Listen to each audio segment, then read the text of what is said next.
আউযুবিল্লাহি মিনাশ শাইতানির রাজিম বিসমিল্লাহির রহমানির রহিম নাহমাদুহু ওয়া নুসাল্লি আলা রাসূলিল কারীম আম্মা বাদ। সর্বপ্রথম করুণাময় আল্লাহ রাব্বুল আলামিনের দরবারে লক্ষ কোটি শুকরিয়া জ্ঞাপন করছি। লক্ষ কোটি দরুদ ও সালাম জানাই কুল কায়নাতের রহমতাল লিল আলামিন নবী মুহাম্মদ মুস্তাফা আহমদ মুস্তাফা সাল্লাল্লাহু আলাইহি ওয়াসাল্লামার মহাপবিত্র রওজা মুবারকে। লক্ষ কোটি দরুদ ও সালাম জানাই বাংলাদেশ সহ বহির্বিশ্বে সকল অলি আউলিয়া পীর মাশায়েখ বুজুর্গানে দ্বীনের পবিত্র কদম মোবারকে।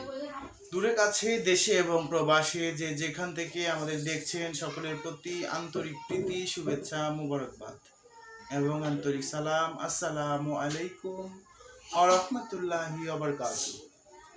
আমরা আজকে আলোচনা করতে চলেছি মৌলিক শিক্ষা প্রদানে মুহাম্মদী ইসলামের পুনর্জীবন দান সম্পর্কে। আল্লাহ রাসূল সাল্লাল্লাহু আলাইহি ওয়াসাল্লাম তার সাহাবায়ে কেরামদেরকে যেই আত্মশুদ্ধি দিল জিন্দা নামাজে হুজুরি শিক্ষা দিয়েছেন, সেই একই শিক্ষা সুফি সম্রাট হযরত সৈয়দ মাহবুবে খুদা দেওয়ান বাগী রাহমাতুল্লাহ আলাইহি মানুষকে আত্মশুদ্ধি দিল জিন্দা এবং নামাজে হুজুরি শিক্ষা দিয়েছেন এবং দিচ্ছেন আমরা জানি।